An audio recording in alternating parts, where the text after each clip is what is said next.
Hey there, and welcome back. Tonight, we're slipping through time to a world without the steady hum of a refrigerator, when ice was a treasure, root cellars were sanctuaries, and every cool breeze felt like a gift. There was wonder in watching freshly cut snow melt into lemonade on a scorching afternoon, but there was also the bitter risk of spoiled milk and wilted greens when those simple methods failed. Life before electric chill was a dance between curiosity and caution, ingenuity and inevitability.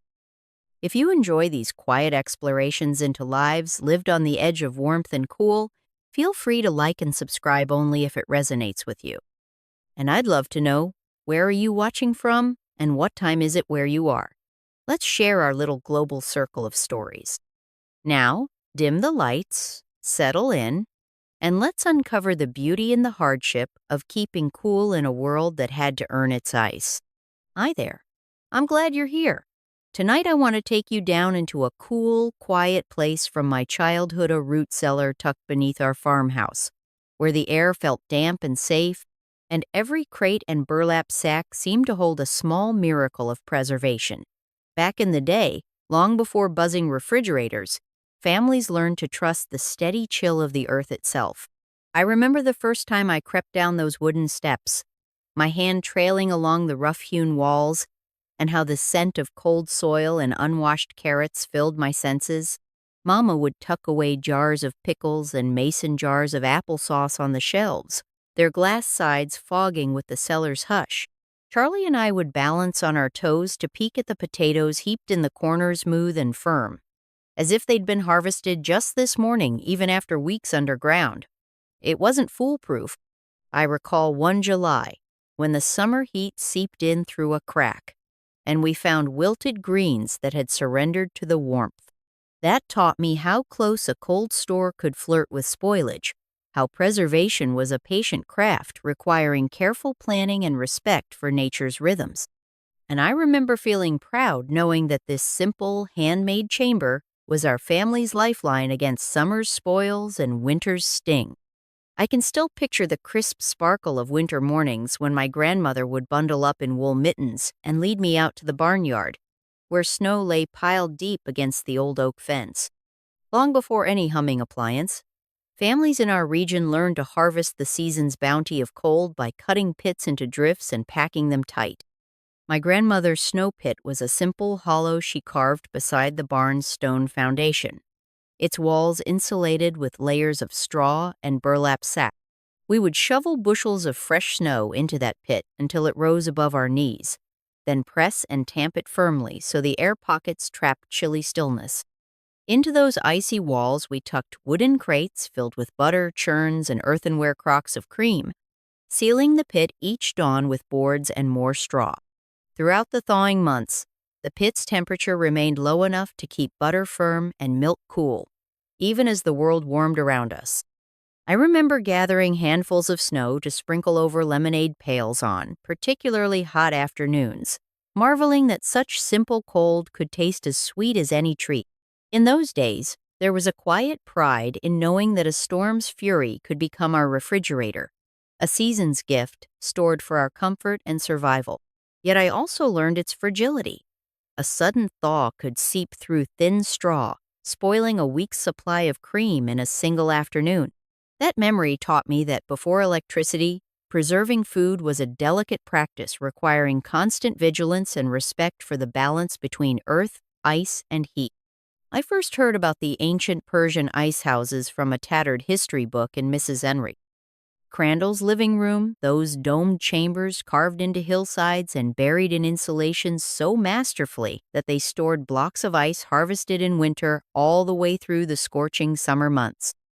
Archaeologists date the earliest Iranian yakhchuls to around 400 BCE, where tall conical domes built of mud brick and gypsum rose above the desert sands, their subterranean vaults cooled by wind catchers and thick walls that repelled heat. When I tried to recreate that wonder in our own backyard as a girl, Dad helped me dig a small pit and line it with old canvas and straw. Together, we packed snow into wooden crates, then piled them into the pit before covering everything with earth and more straw. I marveled at how long the ice held firm, How even on July afternoons the butter in our churn stayed solid. My city-slick cousin Carol Ann looked on wide-eyed, convinced we had summoned winter again. But of course, our makeshift yakchal was far from the scale of those Persian giants, and by August the ice had dwindled to a damp puddle. Still, that experiment taught me the brilliance of human creativity, how across continents and millennia people devised elegant solutions to cold in the absence of electricity. It reminded me of the same spirit I saw when Grandma Elsie stored her summer berries in a root cellar, or when Dad tapped our first maple trees to boil sap into syrup for pancake breakfasts. In every ingenious method, I sensed a timeless quest to stand between warmth and waste, to coax life from heat's nearest shadow. I'll always cherish those brisk mornings when Carol Ann and I would trudge up the gently sloping hill behind her house to gather snow for our summer experiments. It reminded me of accounts I once read of ancient Greeks climbing the slopes of Mount Parnassus to collect fresh snow, packing it into deep stone-lined pits to keep their wine cool during festival feasts. Archaeological studies place those snow stores as early as the 5th century BCE, where they insulated snow with straw and earth to carry the chill into the heat of summer. In our own backyard, we mimicked those methods on a smaller scale, shoveling snow into an old wooden tub and pressing it down tightly, then covering it with burlap sacks and canvas. When we carried buckets of that snow back to the porch, we'd sprinkle cool flakes into lemonades and pitchers of iced tea, marveling how a taste of winter could sweeten the height of July. Mama would laugh at our antics and join in, dusting her hair with stray snowflakes as she poured drinks for us to sip on the porch swing. But I also learned how fleeting that magic could be. On days when the sun beat directly on our makeshift pit, the snow would settle into icy slush by midday, leaving our lemonade tepid and our spirits dampened. Still, those moments taught me the same resilience I later saw in every root cellar and yakchal story, how people across centuries devised ways to harness cold, even if the bounty lasted only until the next thaw. When I stumbled upon tales of ancient Rome's bustling snow shops in a crumbling library volume, I was captivated by how merchants ladled snow into shallow bowls and served it as a chilled dessert to the city's elite. Those snow shops, or nivosarii, flourished by the 1st century CE, relying on snow transported from distant mountains and stored in straw-lined pits until summer's peak. Inspired, I tried to recreate a glimpse of that luxury during hot afternoons at our family picnic table. Dad would scoop fresh snow from our insulated bin into a wide earthenware dish, then drizzle it with honey-sweetened grape juice, a humble homage to Roman snow cones. The cool sweetness felt miraculous against the sticky heat, and for a brief moment I imagined myself in a marble arcade, sipping snowflakes under the watchful gaze of ancient senators. Yet, like those early Romans who faced spoiled stock if the snow melted too swiftly, our experiment was bound by nature's fickle pace. A stray sunbeam through the porch window could turn our dish into a bowl of slushy water in minutes, forcing us to chase new shovelfuls back to the cooler. Still, those fleeting rituals taught me to savor every crystalline morsel of cold, and reminded me that before electric chill, sweetness itself was a rare tree tone that demanded ingenuity, timing, and a dash of ambition. I remember the day we toured the old stone manor at the county fair and learned how medieval Europeans protected their food with castle vaults carved into bedrock beneath the kitchens. Those ice cellars, insulated with straw and earth, held snow and ice gathered during winter, keeping perishables safe through spring and early summer. I stood beneath the vaulted ceiling, feeling the chill seep through my coat, and imagined how my ancestors might have packed barrels of salted meat and wheels of cheese into that silent chamber.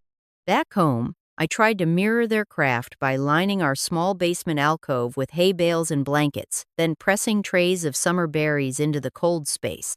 I watched with wonder as the room's steady temperature slowed the berries softening, offering a taste of long-ago ingenuity. Yet I soon learned how delicate the balance could be. A careless swing of the basement door could let in warm air that wilted our produce overnight, teaching me that preservation was a practice of vigilance and patience. In that moment, I felt connected to the hands that carved those medieval vaults, and to my family's humble attempts to hold winter's gift a little longer. The memory still warms me proof that even the simplest shelter carved in stone can become a haven against the tide of heat. I'll never forget the afternoon I slipped beneath the cool stone arches of St. Benedict's Monastery on our family pilgrimage, when the guide led us into a dim corridor that felt more crypt than kitchen. There, monks had repurposed an old catacomb into a cool room for aging cheeses, storing wheels wrapped in cloth on wooden racks for months on end. The air tasted faintly of earth and molda, living reminder that preservation often bore its own flavor. Back home, I tried to capture a fragment of that monastic magic in Mrs. Crandall's root cellar, draping a wheel of farmhouse cheddar in damp linen and tucking it into the darkest corner where the stone floor stayed cold well into spring. I watched each day as the cheese firmed and developed a tang I'd never tasted before, marveling at how time itself became an ingredient. And yet I learned that darkness and chill could also betray you. One spring morning, I discovered a patch of fuzzy blue mold creeping beyond the cloth's edges, reminding me that control over spoilage was never absolute. In that moment, I realized that those silent monastery storerooms were as much about faith as food a testament to patience, ritual, and the humble hope that a handful of cold could outlast the warmth of the world. I still recall the first summer I learned of ancient desert dwellers using simple clay vessels to keep water cool, a practice that historians trace back to at least 3000 BCE in Mesopotamia. They crafted porous earthenware jars that breathed moisture through their walls, drawing heat from the liquid inside and lowering its temperature by several degrees. Inspired by their ingenuity, I begged Mama to let me line the porch with an old ceramic pot we no longer used and a larger outer vessel to catch drips beneath it. Each morning I soaked the outer pot in water, watching it weep gently and feeling the air shiver as the inner jar held ice-cold water long after the sun rose high. Carol Ann would sidle up with a glass and marvel at how something so simple tasted more refreshing than any store-bought drink. But I also learned that this method demanded careful attention. A stray breeze could dry the clay too quickly, leaving the water lukewarm by midday. And if the outer vessel cracked, the slow leak would spoil the effect entirely. I found myself checking the pot every hour, replenishing damp cloths and topping up the catch basin, much like the artisans who once built elaborate quinat channels to feed their water jars in arid lands. In those hands-on afternoons, I felt a kinship with people across millennia who wrestled with the same challenge: how to carve out a pocket of cool in a world ruled by heat. It was a lesson in patience and reverence, and it taught me that before electricity, human creativity flowed as surely as water through those ancient clay pores. I still hear the clatter of horses' hooves on our gravel drive as the ice wagon trundled down the lane each morning. The driver tipped his cap before hoisting massive blocks onto his creaking wooden cart. I was always the first awake, drawn by that distant jingle of metal chains and the promise of coolness to follow. Mama would slip me a shawl as I slipped outside, and together we'd watch the driver heave the ice into our small wooden icebox, the vapor curling like morning mist in the dim light. Charlie and I would press our palms against the frosty block, marveling at its solidity before helping Dad wrap it in newspaper and sawdust to slow its melt. For the rest of the day, that single block was our family's lifeline, keeping milk fresh for breakfast, butter firm enough to spread on warm biscuits, and lemonade cool under the high summer sun. I remember how the neighborhood children would peek over our fence, curious whether our kitchen truly held a chunk of winter's promise. Yet with every passing hour, I watched the block shrink, droplets pattering into a small tin pan below. By late afternoon, it was nothing but a damp, crumpled paper bundle and the memory of its cold. In those moments, I learned that true coolness was fleeting, a gift to be savored in every chilly sip and buttery bite. It was a lesson in gratitude, teaching me to appreciate the simplest comforts even as they slipped away. I remember the day the old metal icebox finally arrived in our kitchen, a gleaming, pale green cabinet that seemed more machine than furniture. Mama stood beside it in her floral apron, smoothing her hair back as she inspected every curve and hinge, while Dad gave the delivery men a tip and watched with a grin. Charlie and I hovered by the back door, eager to see where they would tuck that lump of ice when it arrived tomorrow morning. That night, I lay awake imagining cool drafts drifting from the icebox into the room where I slept, wondering if dreams could taste like chilled lemonade. The next dawn, the ice wagon rattled down our lane and the driver's familiar voice called out our name. Mama met him at the door with a mess of newspaper and straw, and together they lifted the ice block into its special compartment atop the little shelf where I could almost reach. I pressed my cheek to the cabinet door, feeling the cold seep through the metal and into my bones. All day long, I checked on our half pint of milk in the butter dish, marveling at how firmly the butter held its shape. My friends came over after school and peeked inside, wide-eyed at the thought of keeping food cool without ever digging a pit or hauling snow. I felt a pinch of pride this icebox was our family's new secret, a quiet promise that summer's heat would no longer dictate our meals. Yet in the evenings, when the block had shrunk and water pooled beneath it, I learned that this marvel still demanded care. Mama would wrap the ice anew with fresh paper, and Charlie and I would scoop away the melting drops to keep the cabinet dry. It was our new ritual, born of convenience, but it taught me that every cool moment, even one born of metal and ice, was precious and fleeting. When I was about 8, our milk arrived each morning in thin glass bottles left at the back step by Mr. Luby's milk wagon. I would pad barefoot across the dew-cooled lawn, still half dreaming, and retrieve the chilled bottles before they thawed too much in the dawn warmth. Inside, Mama had a small crock she reserved for freshly churned butter, scooping it from the churn into a wooden tub lined with damp cloth. We called that our summer ritual, and Charlie and I would stand on tiptoe to watch the pale yellow glob settle into its cool cradle. On sweltering days, Mama tucked the butter crock into a corner of the root cellar, where Grandma Elsie helped arrange it beside jars of pickled cucumbers. The sweet scent of fresh cream mingled with earthy straw, and I felt as though I were part of something sacred, a centuries-old dance to keep sweetness alive in sticky heat. One July afternoon, I sneaked in to taste a sliver of butter still firm as marble, its flavor richer than anything at the table above. But the next morning, a trickle of melted cream betrayed my mischief, and Charlie gave me that knowing look of a partner in crime. Mama simply smiled and wiped up the drip, reminding me that every gift of cold required care and respect. In those quiet hours, I learned that before electric chill, preserving milk and butter was as much about family and ritual as it was about survival. And I carried that lesson forward, understanding that a simple scoop of chilled butter could taste like love itself. Some of my fondest memories of summer's end come not from cooling berries or hauling snow, but from those first warm afternoons when we still believed we could cheat the heat one last time. Mama would fill a shallow metal pan with the purest snow from our insulated bin, then bring it inside to the kitchen table. I'd perch on a stool, wide-eyed, as she drizzled in sweetened condensed milk and a splash of vanilla, folding the mixture gently with a wooden spoon until it turned soft and snowy.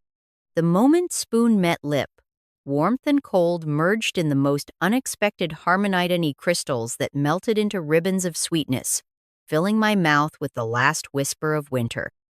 Charlie and I would race for the next bite, laughing as drips formed on our chins and mittens lay forgotten on the floor. Behind us, the old icebox stood silent, its last block long since melted away. Yet in that bowl of snow ice cream, I tasted a season's memory preserved against the coming heat.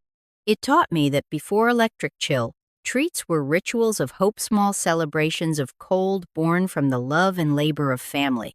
Even now, whenever I scoop ice cream from my modern freezer, a part of me searches for that shimmer of snow, that moment when winter and summer danced together on my tongue. Late summer afternoons found me in the dim corner of our root cellar again, but this time not for cream or snow. Mama would arrive bearing baskets of freshly pulled carrots, parsnips, and beets, their roots still dusty from the garden. We'd scrape the earth away and arrange the vegetables in neat rows on wooden shelves, tucking a layer of damp sand between each row to guard against shriveling. The air was cool enough to slow the work, and Charlie and I sometimes whispered as if we were in a secret vault.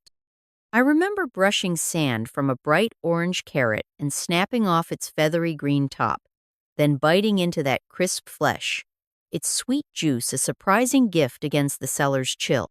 As the weeks passed and the leaves outside browned, I'd slip down for a stolen nibble, savoring how the cold air kept each root firm and alive long after the garden had died back. Yet I also learned that even the earth's embrace could be fickle. One October morning, I discovered a cluster of shriveled parsnips that Mama had missed, reminding me that storage required constant care checking for spoilage and redistributing sand to shield any vulnerable roots. It was a lesson in humility, teaching me that preservation was not a one-time act but a tender vigil, watching over life as it slumbered in the dark. In those quiet visits, I felt that same connection to generations past who relied on cold cellars to stretch summer's abundance through winter's hunger, and I took comfort in knowing that sometimes the simplest root could taste like a triumph. One of my warmest memories of summer before refrigerators was when Mama and Grandma Elsie spent entire afternoons on the back porch canning peaches. I would sit on the old wooden step, legs swinging, watching as they peeled each fruit by hand, the scent of warm syrup rising in gentle waves. The kettle of water bubbled softly over the stove burner, while they dropped the jars in to sterilize. Every time I stirred the peach halves into their sugary bath, I felt as though I were stirring a promise that sunshine could last long after the harvest. Charlie and Carol Ann would race around the yard chasing fireflies, while Mama sealed the jars with their familiar pop. Then we'd carry them to the cool root cellar, arranging the round glass jars in neat rows on rough pine shelves. I pressed my fingertips against the glass to feel the chill before closing the door and tucking a lantern inside, the light glowing faintly through the wood slats. At night, I imagined those jars resting in the earth's embrace, waiting to flavor biscuits and pancakes when the world turned gray and cold again. Sometimes in late autumn, I'd sneak below stairs to lift the latch and pluck a single jar for a spoonful of sweet summer warmth. The syrup would glint in the lamplight, and for a moment I could taste July on my tongue. It taught me that before any humming box in the kitchen, preserving fruit was an art woven into family ritual, a testament to patience and the belief that sweetness could outlast the heat. One late summer evening, I watched Dad haul a heavy wooden barrel onto the porch and heard the familiar scrape of salt against its sides as he began the slow ritual of curing bacon. He rubbed each strip of meat with coarse sea salt, then layered it carefully in the barrel, sprinkling more salt between the folds until the wood hid every rosy ribbon. Charlie and I perched on nearby crates, marveling at how a handful of salt could transform fresh pork into something that would last through the frost. Mama told me this practice dated back to when people lacked any cool places to store meat, and that salt drew out moisture to keep bacteria at bay. I remember breathing in the briny scent as Dad sealed the barrel and tucked it into the root cellar beside the jars of peaches and carrots. Over the next weeks, I would slip below stairs to lift the lid just a crack, inhaling the sharp tang of curing meat and feeling a thrill at the promise of its future flavor. By autumn, the bacon hung from hooks in the cellar's rafters, each strip a pendulum of preservation swinging gently in the cold air. When the first frost came, I joined Dad in slicing a piece to fry in the kitchen, its sizzling hiss echoing through the house as smoky fat curled in the pan. The taste was salty and rich, a testament to summer's warmth rendered into winter's sustenance. In that moment, I understood how before electric chill, every preserved food carried a story, a handful of salt, an earthen cellar, and a family's devotion to turning fleeting abundance into lasting comfort. I can still see Mama crouched beside a large stone crock on the back porch, stirring vats of cucumbers, onions, and peppers in a fragrant bath of vinegar, water, and salt. She told me that pickling was one of the oldest ways to keep food from spoiling, a practice passed down from her grandmother's kitchen where autumn's harvest was transformed into jars of tangy delight. I watched as she layered vegetables with sprigs of dill and cloves of garlic, then poured the brine over them until every piece floated silver bright beneath the surface. Charlie leaned in close to sniff the sharp, sour scent, his nose wrinkling in surprise, while Carol Ann held her breath as if afraid to break a sacred hush. Mama handed me a small ladle and invited me to taste a slice of cucumber, its crunch echo ringing clear in the summer air. That crisp bite taught me how acids and salt work together to tame bacteria and lock in freshness long after the garden lay bare.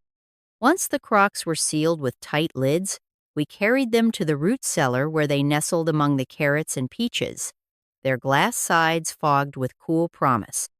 On cold winter days, I would slip downstairs to retrieve a jar, its brine shimmering in lamplight, and spoon ripples of green ribbons into my bowl. With each tangy mouthful, I tasted summer's glory and felt the warmth of family hands guiding me through ancient rituals of survival. It was in those moments I understood that before any humming box stood in the kitchen, preserving food was an act of love, patience, and trust that tomorrow's table would carry the garden's abundance forward into months of cold and quiet. Each winter, when the river froze solid and dawn arrived with a brittle bite, I would join Dad, bundled in wool, as he set off with the neighborhood ice crew. We trudged to the riverbank where lanterns swung from wooden tripods, their glow dancing on the ice's glassy surface. I remember the first time I stood clutching an ice saw, its blade gleaming beneath a thin sheen of frost. Together, we cut massive blocks, heaving them onto our sled as the pack horses stamped impatiently in the cold. The work was relentless. Each breath came in jagged puffs, and my fingers turned numb even inside mittens. Yet there was camaraderie in that frozen labor neighbors calling out jokes across the ice, the horses' steady snorts echoing in the crisp air. I felt proud when our sled, heaped with heavy blocks, made its slow journey back to the barn's insulated pit. There, beneath layers of straw and sawdust, those blocks would sleep through the thaw, ready to become our summer's coal. I recall the hush that settled over our ice house once the work was done, as if the barn itself exhaled relief. Later, carrying a fresh block inside the kitchen, I sensed the weight not just of ice, but of community afortho. Every family's survival leaned on our shared toil. And I learned that before a humming box stood in the corner, keeping cool meant trusting others with your harvest, your labor, and your memories. I still recall the morning Mama and I walked into town to visit Mr. Taylor's ice house, a squat wooden building behind the general store where families rented bins of ice for the season. The air outside was thick with summer heat, but stepping inside felt like plunging into someone's secret basement dim light filtering through small windows, the scent of damp wood and melting ice hanging heavy. Mr. Taylor greeted us with a nod, guiding Mama past rows of numbered chutes where blocks of ice sat in shallow troughs carved into the floor.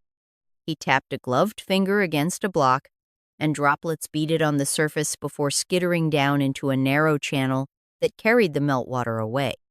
Mama paid him in crisp bills, and he handed her a metal tag stamped with our family number. From then on, each week the ice wagon rolled up to my grandmother's house first, delivering fresh blocks to be stacked in our rented ice chute. Charlie and I took turns pulling on thick leather gloves to lift those slabs into woven baskets, marveling at how cold they felt against our bare arms. Back home, Mama would trim the ice with a small saw and tuck it into our cabinet, pausing to let the drips drain before wrapping it in fresh newspaper. Sometimes I'd linger by the ice house doorway afterward, watching the sun's rays slice through the warmth and wishing I could bottle that chill forever. It taught me that even as cooling technology evolved, cold remained a communal treasure, something families shared, stored, and safeguarded together, each block of ice a chapter in our summer stories. I remember the first time I noticed neighbors gathering around the cooling well at the edge of Miller's Field, a deep stone basin fed by an underground spring that bubbled with icy water year-round. On sweltering afternoons, word would spread like wildfire. "Who's up for a quick dip of wrists?" We'd haul our pails, bottles, and washcloths to the well's lip and dunk them into the cool pool beneath the noon sun. Carol Ann and I pressed our hands against the stone rim, feeling the water's pulse as a bead of cold slid across our skin. Mama would bring fresh linens, draping them over the sun-bleached fence while the water softened and cooled to a gentle temperature. I'd watch as villagers dipped kerchiefs into the well, then wiped sweat from brows, their faces lighting with relief. Sometimes, I'd sneak a sip of that spring water, its taste crisp and sweet, as though the earth itself had distilled summer's thirst into something pure. It wasn't private or cloistered like our ice pits or root cellar. It was shared, public, and comforting in its simplicity.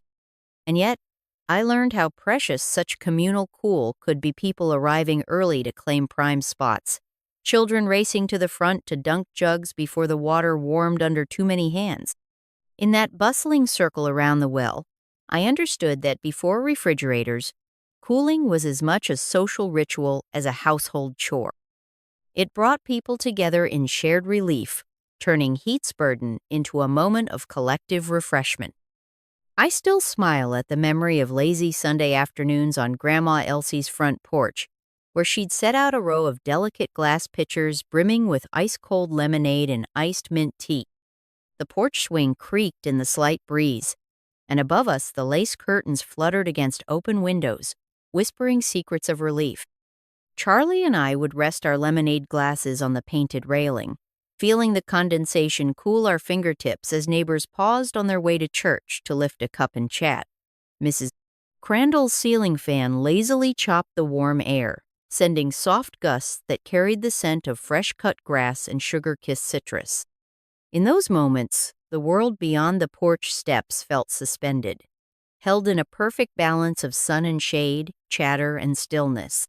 I remember how each sip tasted like a tiny Miracleath tang of lemons sharpened by crisp ice, the mint leaves dancing on my tongue reminding me that before any humming appliance, cooling was a shared ritual woven into friendly smiles and passing greetings. Even when the cicadas droned and the heat pressed against the screen door, stepping onto that porch felt like stepping into a private refuge of calm. By evening, as Mama swept away the empty glasses and Grandma folded the lace curtains, the hush of twilight carried us back inside. But I carried that breeze with me as if I could tuck a fragment of cool into my pocket to summon on sweltering days. It was a lesson in how comfort often came from simple acts, gathering around a pitcher, sharing a quiet moment, and trusting that kindness could be as refreshing as ice itself.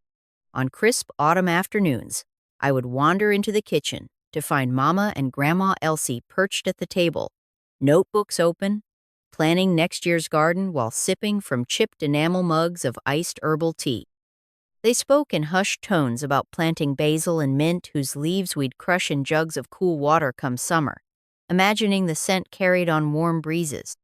I'd settle onto a stool beside them, tracing pencil lines on garden grids and dreaming of the first harvest. Later, when the garden bloomed, I'd fill woven baskets with fragrant sprigs, carrying them straight to the well by Miller's Field to dunk them into its icy waters before bringing them home chilled and vibrant.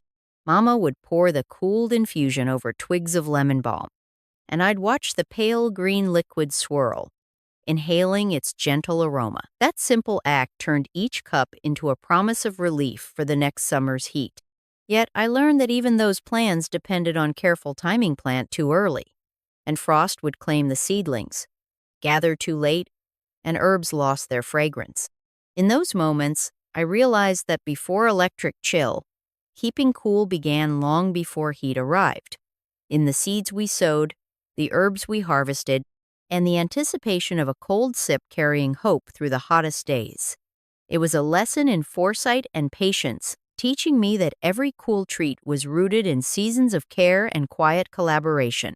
I can still feel the excitement the first time I picked up our bright red rotary phone to call Mr. Luby's dairy for an ice delivery. It was early July, and the morning sun had barely touched the dew on the lawn when I dialed his number, my heart fluttering as each digit clicked into place. Mama stood beside me in her cotton dress, watching as I spoke into the receiver's mouthpiece in my best grown-up voice. On the other end, Mr. Luby's cheerful baritone confirmed our order and told me to expect his wagon by midday. Charlie and I raced outdoors, imagining the creak of wooden wheels and the snap of ice blocks wrapped in straw landing at our doorstep. When the bell finally rang, I flew to the door and found a tidy stack of ice waiting on the stoop.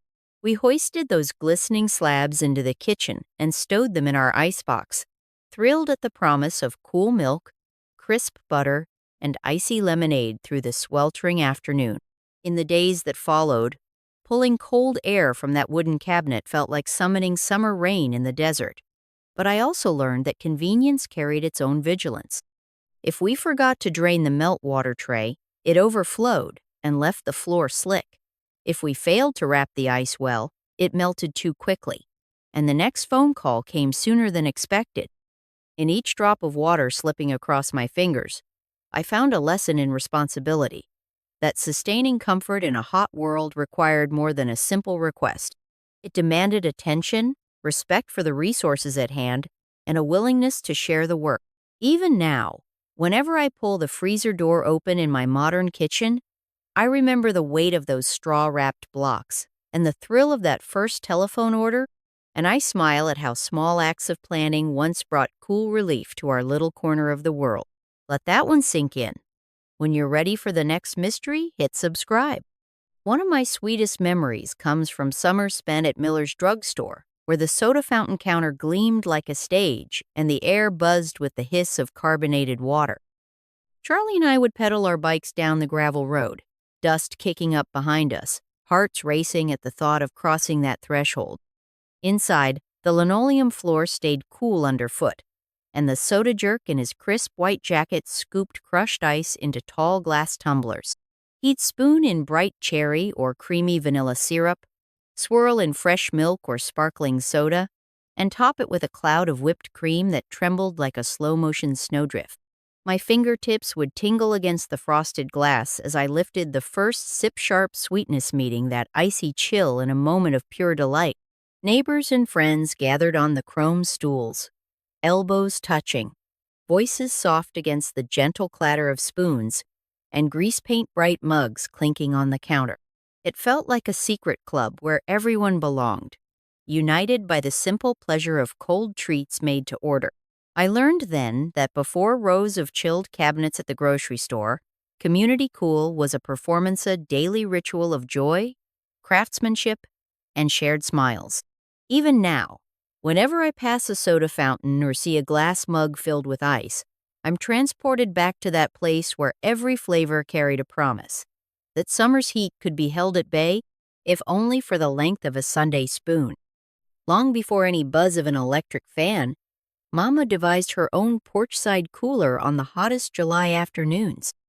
I remember her draping damp sheets over the railing and tacking them to the eaves so they formed a green, billowing curtain that shaded the porch swing. Inside the frame, she placed a simple box fan salvaged from Grandpa's workshop, its blades whisking in the breeze that washed through the wet fabric. Charlie and I would play beneath that cool veil, catching droplets on our tongues and watching the sheet's edges flutter like sails in a gentle wind. Every so often, Mama would lift the corner to let in more air or re-soak the cloths when they began to dry too quickly under the sun. I felt as though we'd conjured a forest's mist right on our front steps, an oasis of comfort forged from nothing more than water, fabric, and determination. Yet I also learned its limits. On the fiercest days, the fan's spin could not keep up with the heat, and the porch would grow warm again, reminding me that even ingenuity bowed to relentless sunshine. Still, that homemade cooler taught me the same lesson woven through every memory of preservation, that human warmth and creativity could temper nature's extremes, at least for a little while. One of the most magical places I ever discovered as a child was my friend Tommy's spring house, tucked behind his family's dairy barn like a hidden grotto. I remember the first time Tommy led me down the mossy steps, the air growing perceptibly cooler with each footfall, and the gentle murmur of water brushing against stone walls guiding us forward. That spring house was a small, windowless structure built over an underground stream, its thick limestone blocks insulated by earth and shade. Inside, the floor was slick with algae, and jars of fresh milk and butter churns perched on wooden shelves, their contents maintained at a steady chill by the cold current flowing beneath them. Tommy and I would press our hands into the shallow channel carved into the floor, marveling at how the water felt like winter at midsummer's heightened oasis of calm carved entirely by nature. I'd watch the milk bottles tremble and fog as their coldness met the warm air we brought in with our breaths, and I felt as though I had stumbled into someone's secret treasure room. Yet I also learned that such living refrigerators required constant tending. If debris from the stream blocked the channel or leaves piled against the low door, the temperature would creep upward, and the milk risked souring. On one sweltering July afternoon, Tommy's father beckoned us back, explaining how he cleared the channel each week to ensure the spring's flow remained unobstructed. In that moment, I understood that before any humming box in the kitchen, cooling was as much about listening to the land as it was about sheltering food, and I carried that lesson forward, knowing that true refreshment often lay in honoring the quiet rhythms of water, stone, and time. I remember the excitement when our local grocer first stocked crates of strawberries in late spring, bringing fruits freshly harvested from the county's sandy fields. Without refrigeration, those berries ripened and spoiled in the heat of a single afternoon, so grocers used wooden coolers lined with wet burlap sacks kept drenched by a dripping hose overhead. I would peer through the swinging saloon doors, watching as Mr. Jenkins lifted wet burlap to reveal glistening red clusters, their fragrance drifting on the humid air. He dipped his hand into a pail of clean, cold well water and splashed it over the burlap, sending trails of droplets down the sides of the wooden box. Each spray released a mist that hovered above the berries, creating a pocket of cool that slowed spoilage just enough for families like ours to buy them fresh. Mama would scoop a handful into my palm, the fruit cool and slightly damp as though it had come straight from melting snow.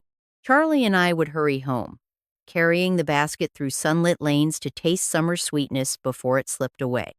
Yet I learned that this fragile balance required vigilance. A brief clogs in the drip hose or a sudden gust of wind that dried the burlap could turn our treasure into mush.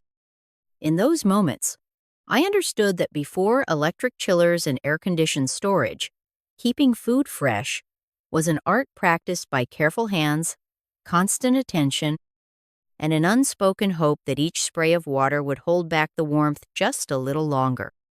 Summer mornings often found me standing on the gravel drive with a glass bottle of milk in hand, waiting for our neighbor, Mrs. Carter, to deliver fresh cream she'd skimmed from her cow's pail. She'd ring our bell just as the sun spilled gold across the fields, handing me a half-pint still cold from the spring house she tended behind her barn. I'd rush inside and pour the cream into a chilled metal pitcher, setting it atop a block of ice in our kitchen sink, then whisk it by hand until soft peaks formed. The rhythmic clatter of the whisk against the metal echoed through the room as clouds of whipped cream rose like tiny summits. Charlie would hover with a spoon, eager for his taste, and Mama would smile at the gentle ritual that marked every Sunday breakfast. Later, we'd spoon that fresh cream over warm biscuits, the contrast of steam and chill making each bite feel celebratory. Yet I learned that such heaven was earned. Mrs. Carter's spring house required weekly clearing of leaf debris and careful tending of the stream channel, and our own supply of ice demanded vigilance, wrapping the block in fresh newspaper each morning and draining the meltwater so the next batch of cream would whip cold. In those quiet rituals, I felt a bond stretching across fences and generations, uniting neighbors in shared effort and simple pleasure. It taught me that before electric mixers and refrigerated cartons, comfort came from collaboration, workmanship, and the eagerness to turn everyday ingredients into moments of cool delight. One of the most enchanting experiments my family ever tried involved a simple canvas tent pitched in the backyard and a garden hose threaded through its canopy. Mama had read about early evaporative cooling methods, ways that farmers cooled milking barns by wetting burlap curtains and letting breezes pass through. Inspired, she hung damp sheets around the tent's frame and directed a gentle spray from the hose above. As water soaked into the fabric, the afternoon air inside the tent quivered with relief, dropping several degrees and carrying a fresh, earthy scent. Charlie and I would settle onto woven mats, sipping iced tea and feeling the cooling mist kiss our faces. Birds fluttered by, curious at the sudden oasis of calm against the surrounding heat. Yet I remember how this fleeting freshness demanded constant attention. If the sun dried, the fabric, or the breeze shifted, the tense chill faded as quickly as it arrived. We became caretakers of that, space-resoaking the sheets, adjusting ropes, and measuring wind direction with a playful seriousness. In those afternoons of damp fabric and cooling shade, I sensed a kinship with generations of farmers and travelers who had fashioned shelter from heat with little more than water and ingenuity. It taught me that before modern air conditioning, comfort was a living, breathing collaboration between human hands and natural elements, an ongoing promise to turn warmth into wonder, even if only for a few cherished hours. That summer, when our icebox began to show its age gaps where the metal met the wood and chill leaking through the seams, Dad and I became amateur engineers.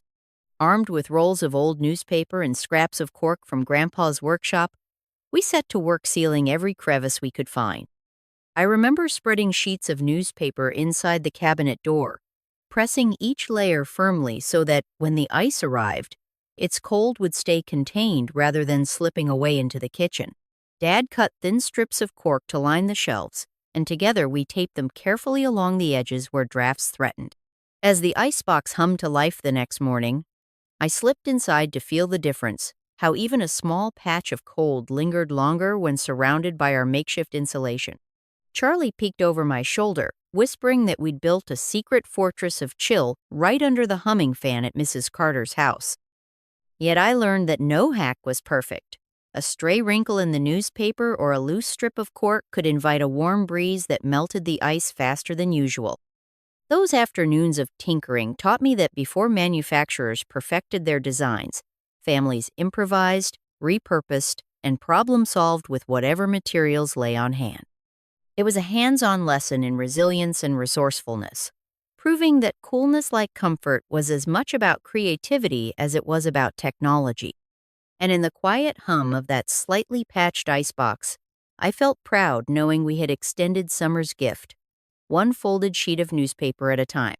One of my favorite summer memories comes from the day the ice cream man first rolled down our street, his cart painted bright red and adorned with whimsical painted cones. I was perched on the front porch swing when I heard the familiar jingle of his bell, each chime dancing through the humid air like a promise. Charlie and I dropped our games and dashed to the side gate, breathless with excitement.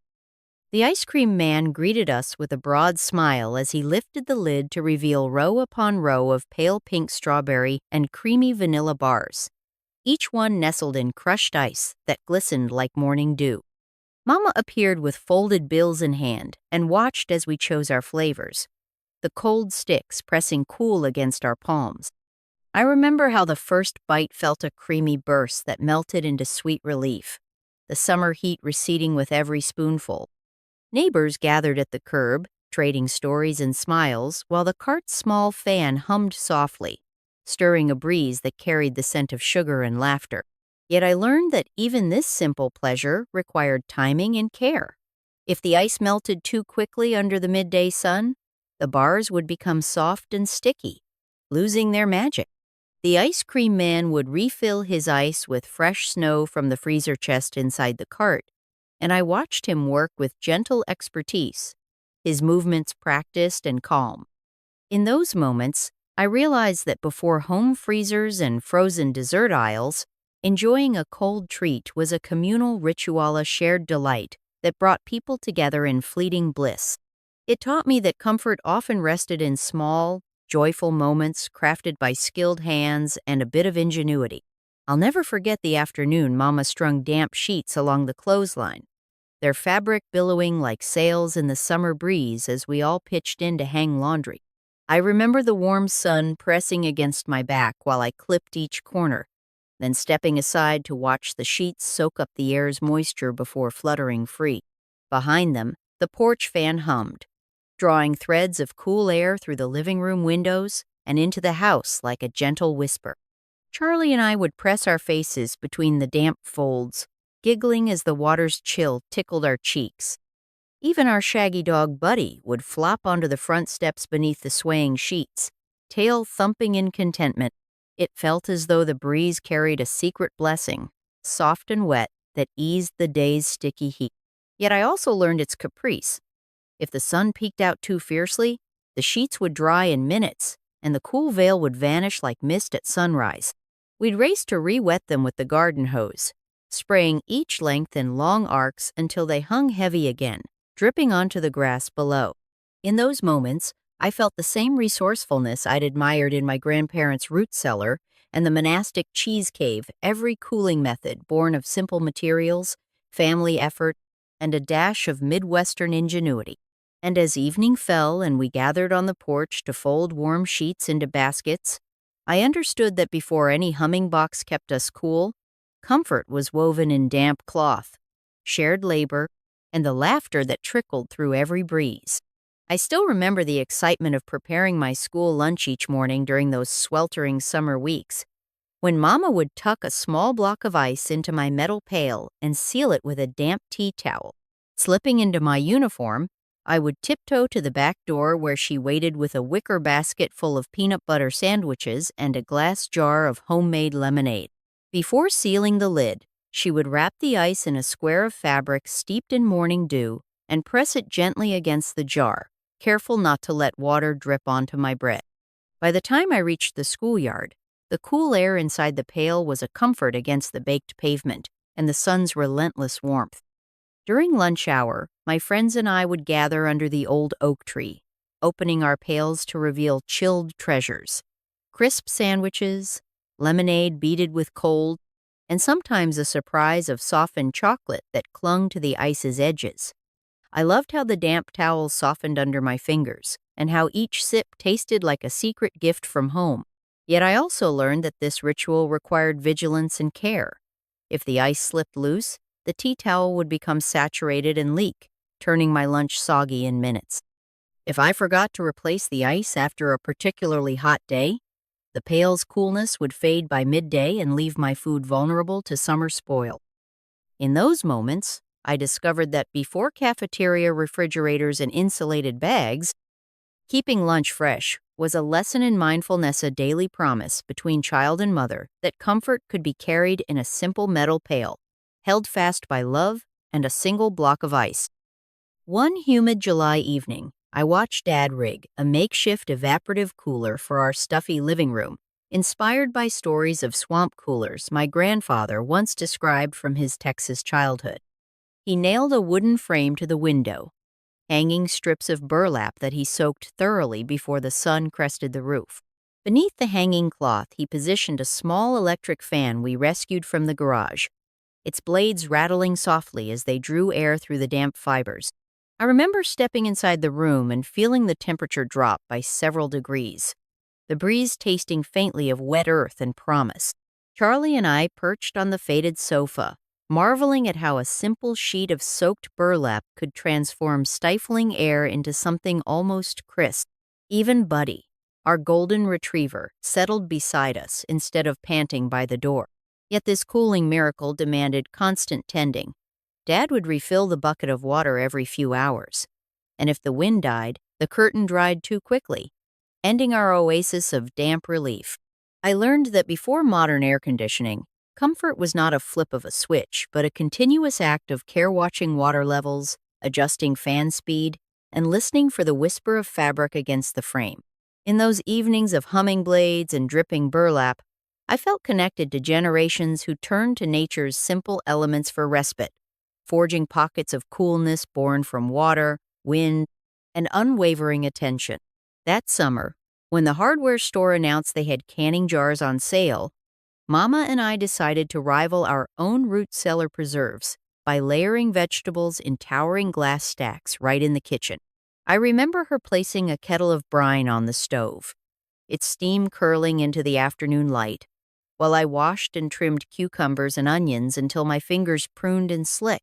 Together, we arranged the jar bottoms with sprigs of dill, then packed vegetables so tight they nearly rattled against the glass. Mama poured in the hot brine until it crested the neck of each jar, and I pressed the lid down, hissing as the metal seal snapped closed. We set the jars on a folded towel atop a wooden crate in the corner of the cellar, their vibrant layers glowing like lanterns in the dim space. Every few days, I would descend the narrow stairs to check for bubbles or cloudiness, easing the jars back into place when I found them still sealed tight. Yet I learned how fragile that silence could be. Once, I discovered a jar where the lid had loosened, its brine beginning to seep and spoil the coleslaw we had hoped to taste come winter. Mama smiled and explained that even the best seals required perfect timing and attention, and that failure was part of the craft.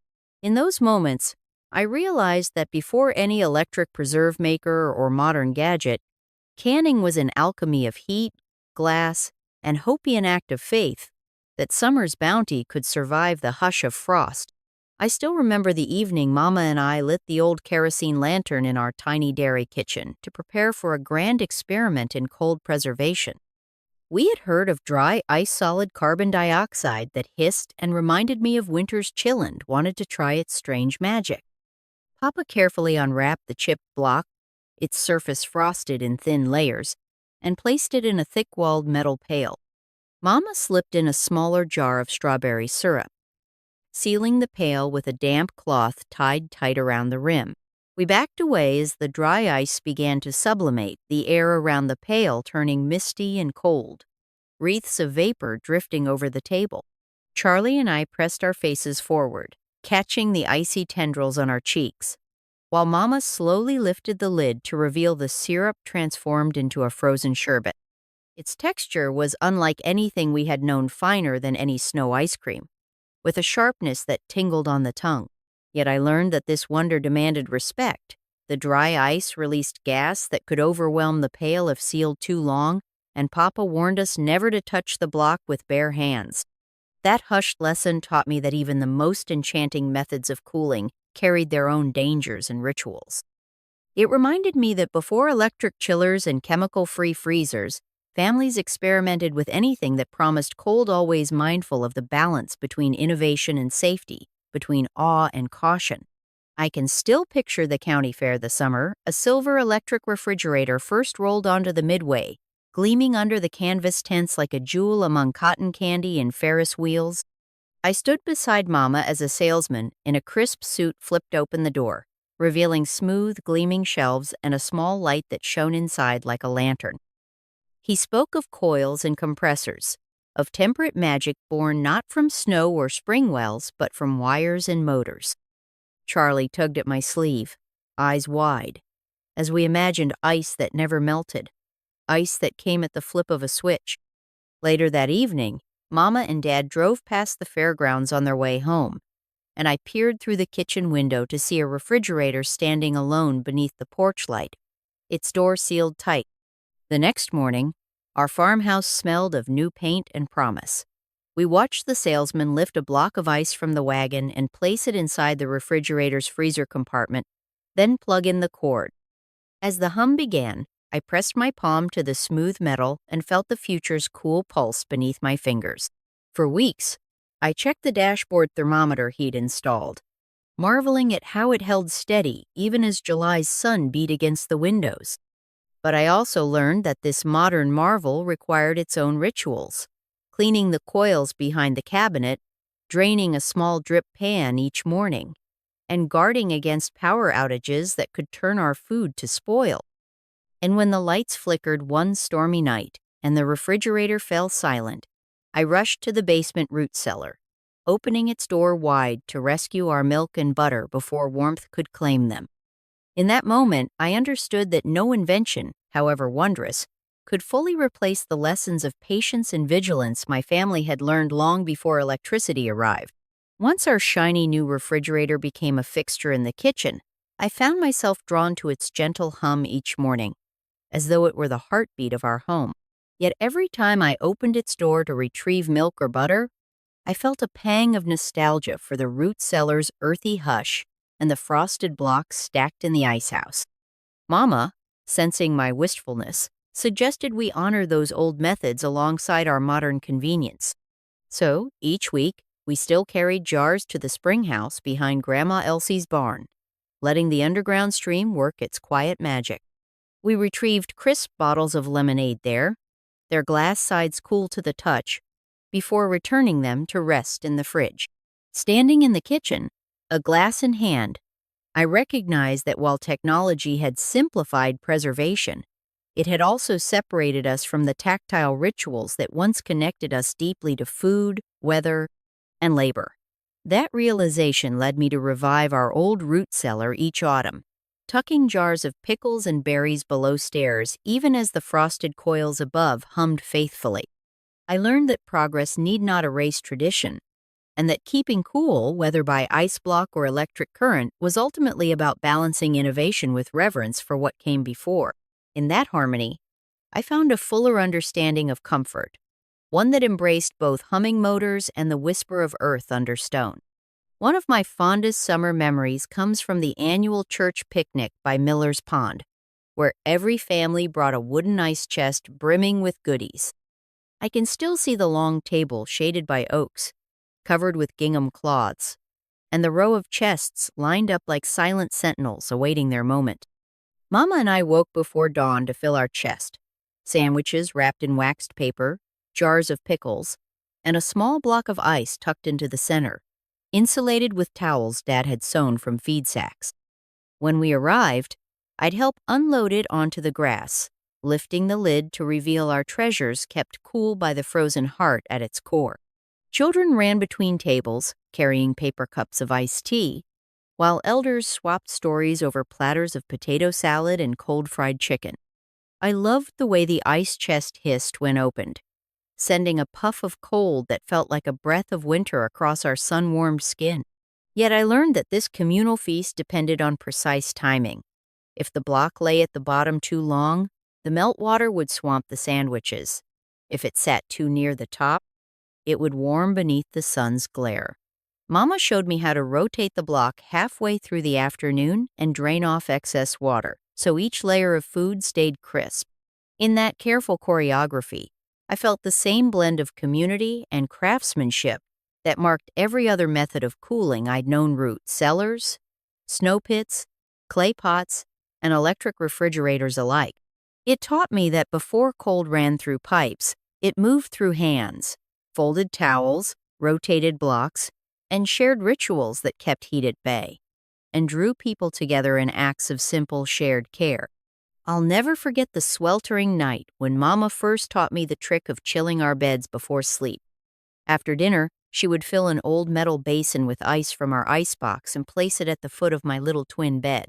Charlie and I would giggle as Dad arranged a fan on the bedside table, angling it to blow the basin's cooling breath up beneath the covers.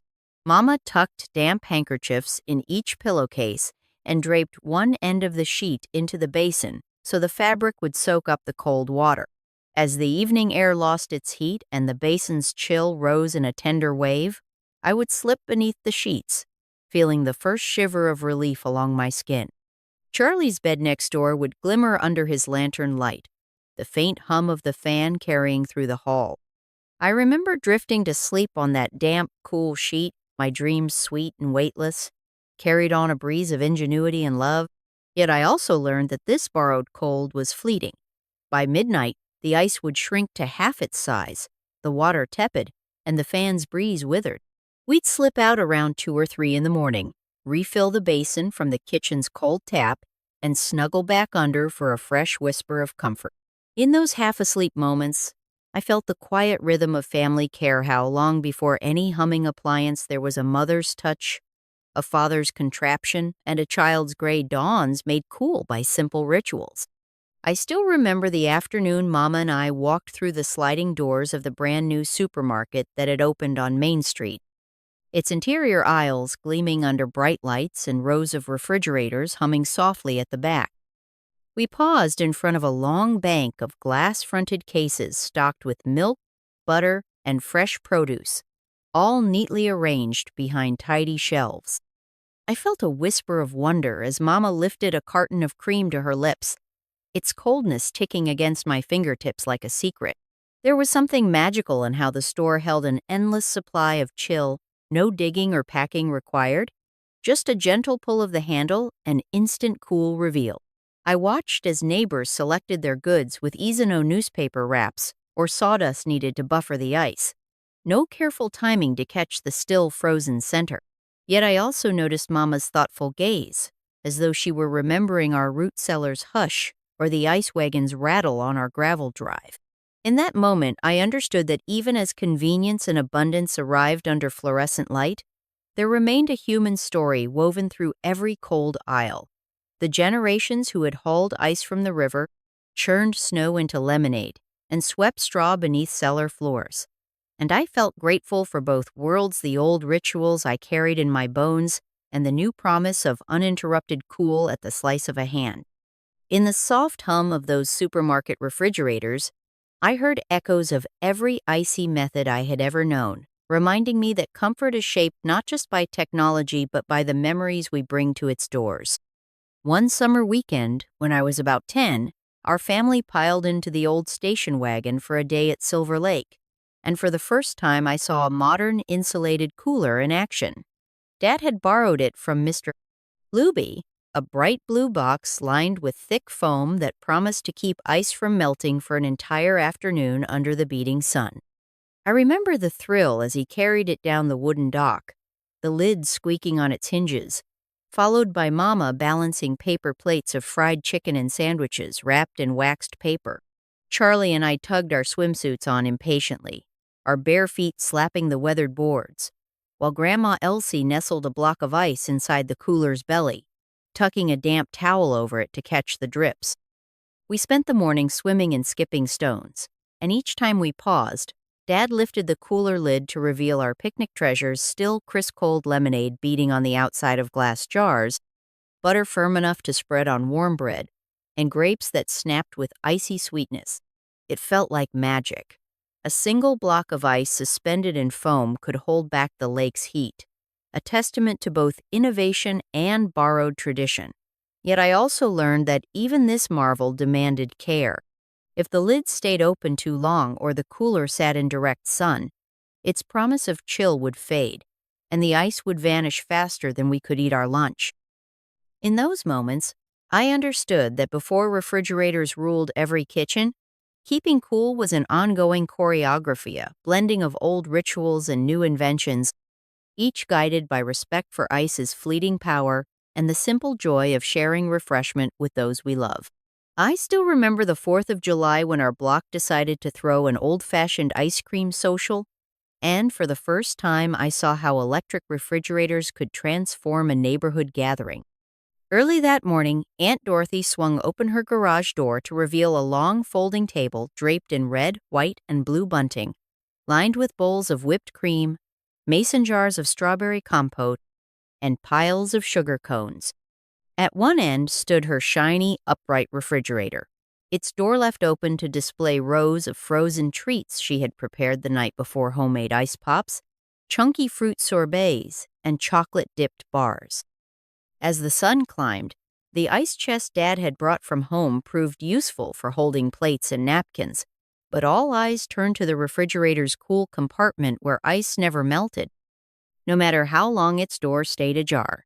Children like me pressed our faces against the glass, marveling at the frozen wonders as we carried bowlfuls of sorbet to picnic blankets spread on the grass. Even the neighbors who still used their root cellars or braved melting ice boxes paused to taste the magic of uninterrupted chill. Yet, amid the joy, I realized that Aunt Dorothy's refrigerator was more than a machine-eat, was a beacon of community care. She had spent the past evening cooking, blending, and sealing every treat so that everyone could taste summer's sweetness without rushing against the sun. And when the electricity flickered briefly at dusk, her husband dashed indoors to reset the breaker before anyone noticed, preserving the cold emergency until the power hum resumed. In that moment, I learned that even the most modern comforts relied on human dedication and quick thinking. It taught me that before refrigerators became ordinary, they were luminous gatherings of family and friends, shining with the promise of shared refreshment and the gentle hum of generosity. When I was 12, our town held its first Cool Days festival, complete with an exhibit of the latest magnetic refrigeration prototypes developed by local engineers. I recall entering the community hall to see a sleek stainless steel box humming quietly on a wooden pallet, its door sealed with a rubber gasket rather than ice or coils. A kindly inventor named Mr. Hayes demonstrated how, by applying a magnetic field to a special alloy, the fridge could absorb heat without any gas or liquid inside. He invited me to press my hand against the metal panel warm to the touch end, then, with a turn of a dial, watch it grow icy cold in seconds. The room's temperature dipped perceptibly, and I felt goosebumps rise on my arms despite the summer heat outside. Charlie and Carol Ann clustered around, eyes wide, as Mr. Hayes explained that this technology might someday replace compressors and refrigerants altogether. Yet I sensed, even then, that innovation would always stand on the shoulders of simpler methods. The ice pits, root cellars, and spring houses my family relied on. As the demonstration ended, I thanked Mr. Hayes and stepped back into the sunlight, wincing at its warmth. In that moment, I realized that no matter how wondrous the future's inventions, the promise of cool had always been fueled by human curiosity, resourcefulness, and a desire to turn heat into hope. When I was 14, Mama surprised us with a brand new refrigerator that looked more like a piece of art than an appliance. Its rounded corners and buttery pastel yellow finish matched the daisy yellow wallpaper in our kitchen, and I remember how its sleek chrome handle gleamed in the morning light. Dad carried home the delivery on Father's Day, and we all stood in a circle as the men unboxed it, wiping away foam packing to reveal smooth-painted panels that felt warm beneath our palms. Charlie and I ran our fingers along its curved edges, marveling that a machine could be both functional and beautiful. Overnight, it transformed our kitchen into something fresh and modern. Our old icebox relegated to the basement where it waited silently like an artifact. For weeks afterward, I opened and closed the refrigerator door just to watch the interior light glow and the shelves slide out smoothly, as if each click were a promise of coolness and design in harmony. Yet I also learned that beauty required upkeep. Mama spent lazy Sunday afternoons polishing its surface, careful to buff out tiny fingerprints, while Dad checked the rubber seal to ensure no warm air seeped in. When we eventually repainted the kitchen walls in a soft mint green, the refrigerator's buttery hue felt even more vibrant against the fresh backdrop.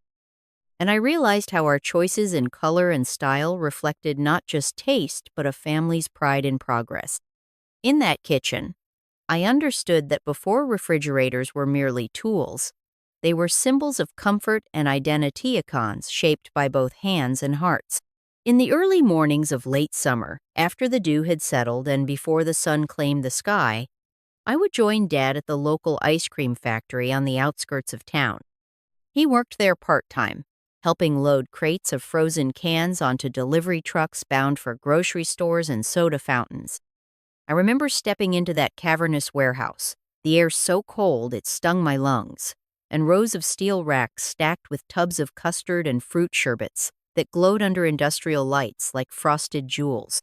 Dad handed me a small taster spoon, and I dipped it into a vat of freshly churned peach ice cream, its soft peaks holding firm against the chill.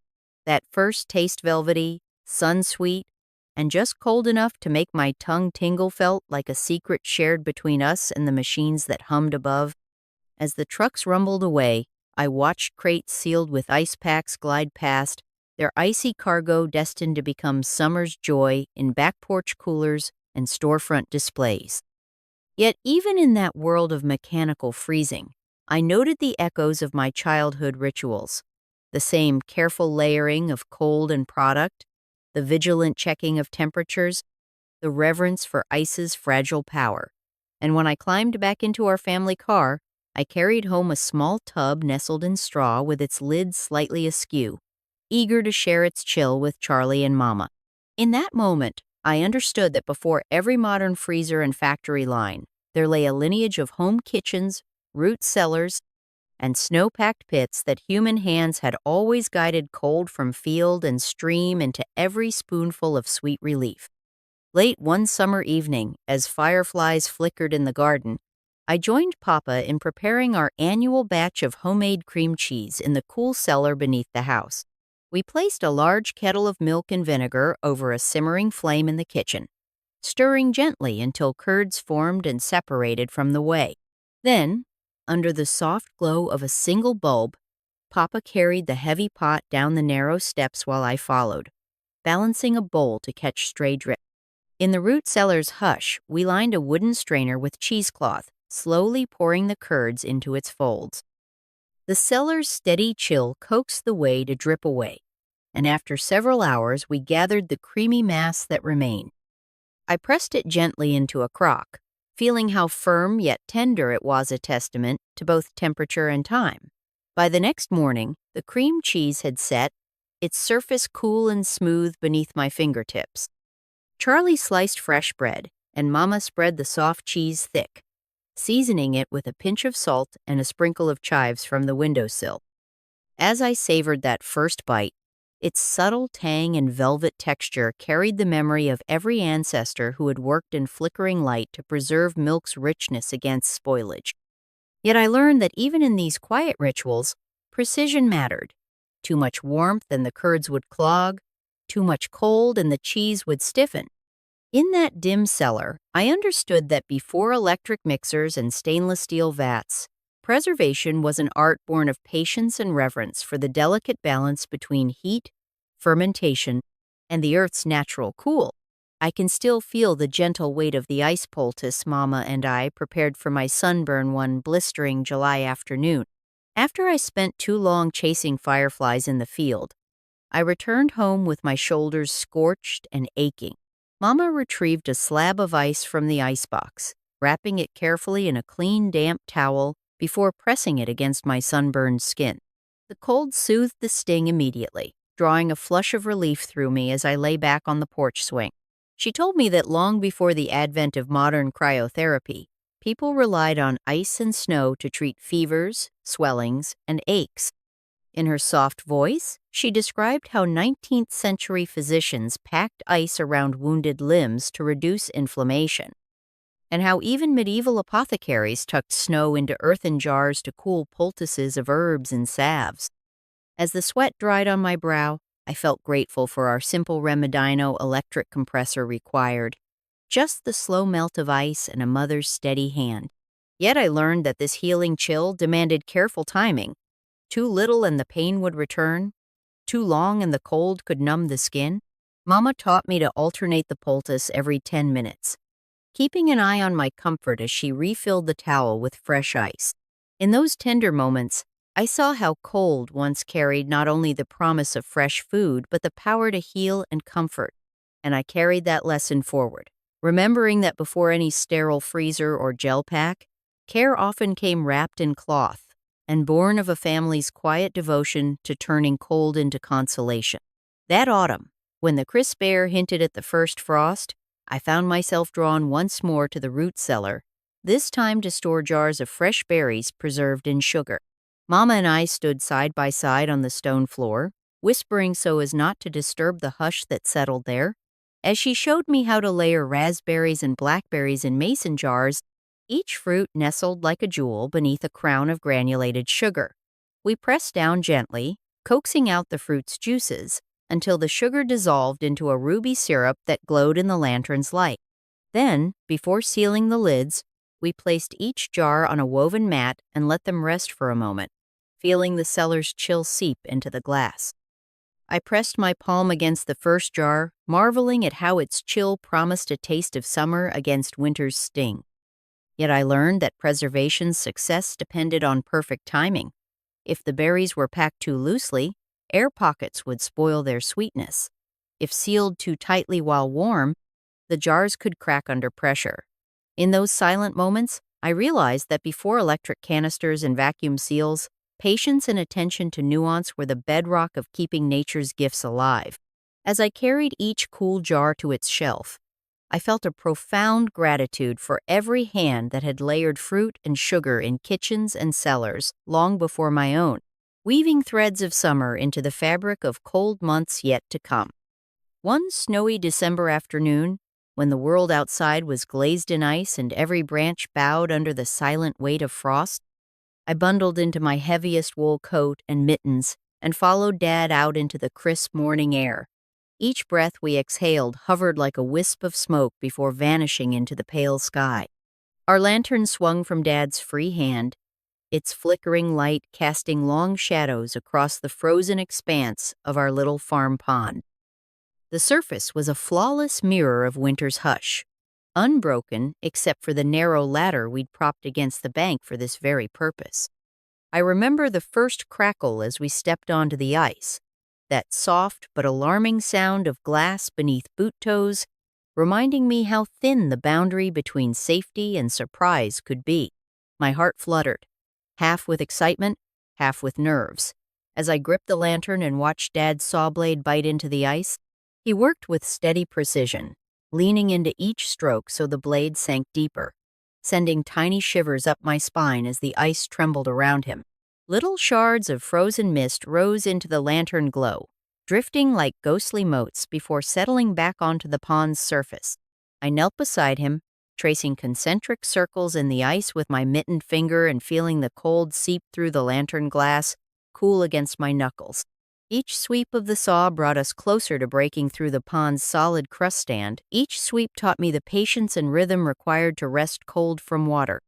At last came the sound I'd been waiting for, a muffled crack that rumbled beneath our feet, echoing across the frozen field like a distant drum. Dad's face lit with a triumphant grin as he pried upward, and the block shifted free with a quiet groan of ice against ice. Together, we heaved it onto a sled lined thickly with straw makeshift cradle to protect the delicate edges from splintering, and I felt its weight anchor me to that moment, as though I were holding winter itself in my arms. The sled's runners carved shallow grooves into the snow as we hauled our prize back toward the barn, each step a slow negotiation between momentum and exhaustion.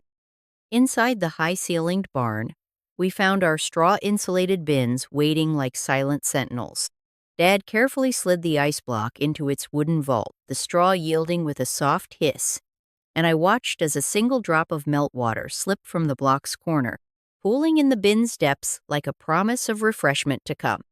The barn was warm from the day's beginning chores, and the contrast between that gentle heat and the block's crystalline chill felt almost electric, as though I were straddling two seasons at once.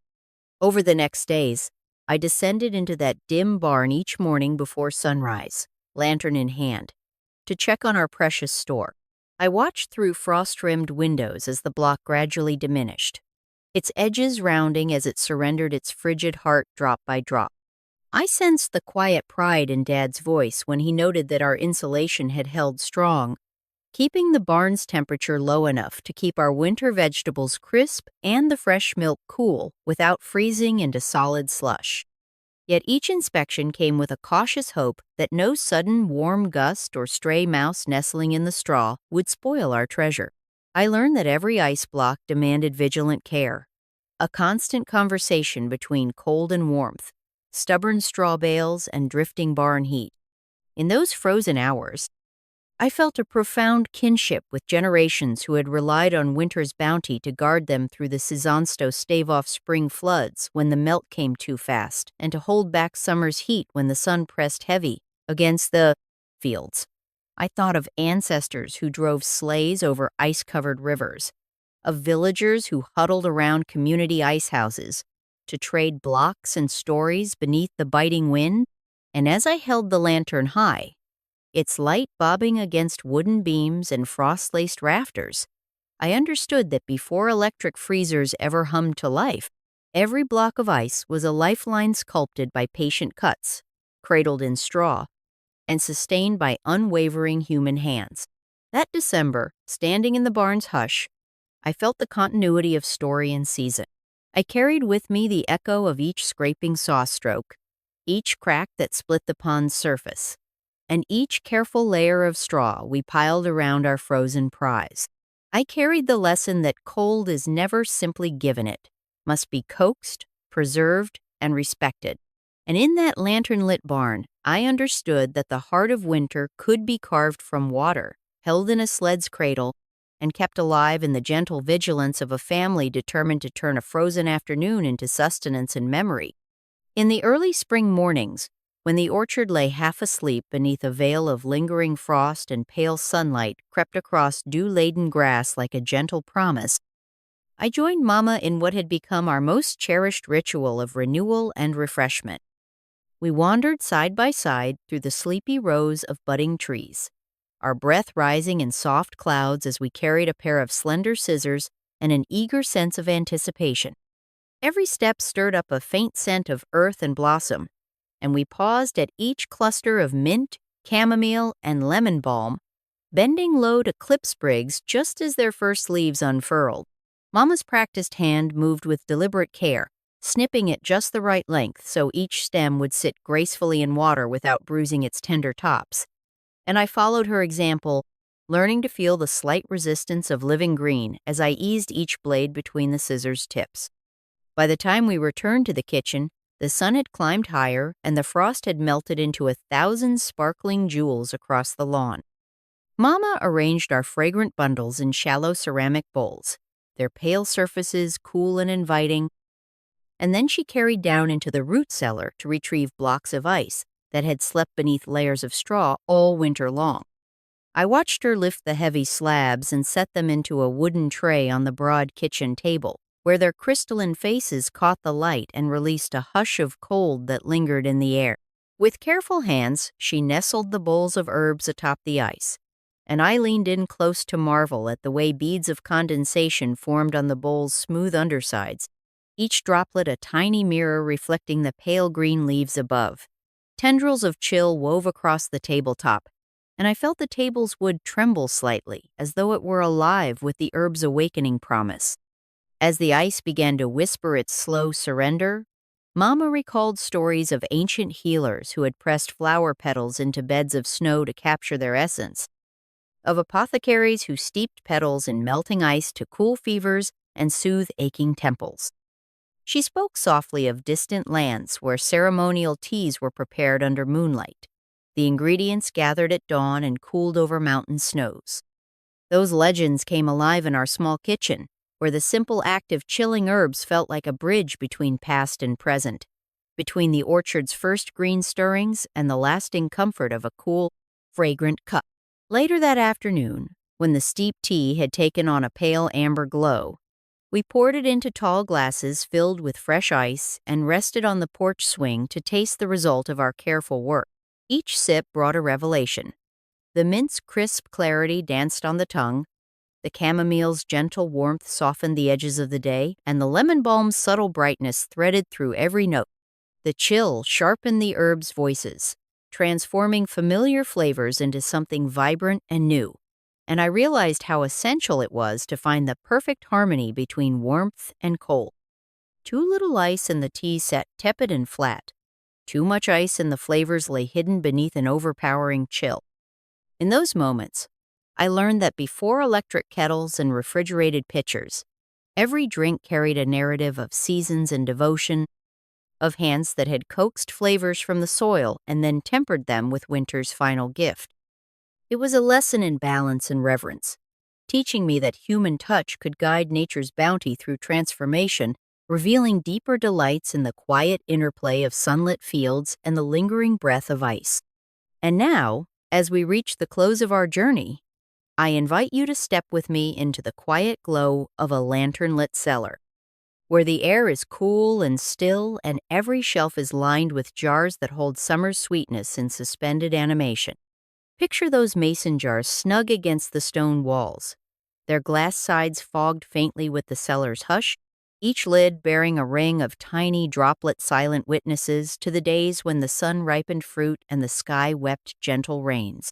In that dim light, you can almost hear the echo of generations past, the scrape of a shovel carving snow into a pit, the soft thud of wooden crocks being lowered into earthen vaults, the steady creak of a sled laden with fresh-cut ice as it slid across a frozen pond toward the warm glow of a waiting barn. Long before the steady hum of modern cooling, families like mine wove these rituals of preservation into the fabric of everyday life. In the heart of winter, we learned to harvest cold itself layering blocks of ice under straw and wood to cradle summer's bounty through thawing days. In the heat of July, We discovered relief in snow-churned syrups and iced lemonades, improvising snow pits and clay jug coolers to taste those fleeting moments of frost. We coaxed crispness into butter churned by hand, pressed tangy pickles into stoneware crocks, and saw the alchemy of salt and smoke transform fresh meat into sustenance for the months ahead. Each method demanded patience, collaboration, and a profound respect for that fragile balance between heat and cooler balance maintained by collective effort, by listening to the land's rhythms, and by honoring the subtle gifts of each season. Those humble practices taught us that comfort was not a flick of a switch, but a dance between nature's cycles and human ingenuity. We learned that the hum of a refrigerator was more than convenience. It was the legacy of every child who carried a block of ice in mittened hands, every mother who arranged jars in a root cellar's hush, and every father who hacked through the pond's frozen surface at dawn. In every drop of meltwater, in every bead of condensation, lie stories of hope and resourcefulness, stories that remind us that modern ease stands on the shoulders of careful labors and simple inventions born of necessity. Now, in our age of uninterrupted chill, we carry these lessons in our bones. Every time we open a refrigerator door and feel that rush of cold air, we honor the ingenuity that came before. The clay craftsmen who fashioned porous jars, the monks who carved cellars beneath monastery kitchens, the engineers who first harnessed steam and gas to tame temperatures. We remember that each chilled sip and crisp bite once bore the weight of these careful rituals, that every cool moment was hard-won through shared effort and steadfast vigilance.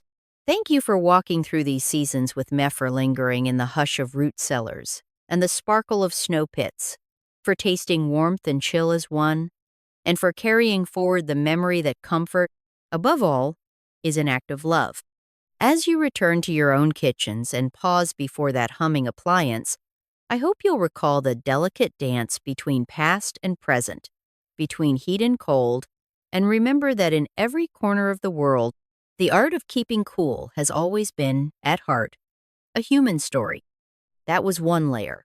Take a moment, then subscribe, and we'll go deeper next time.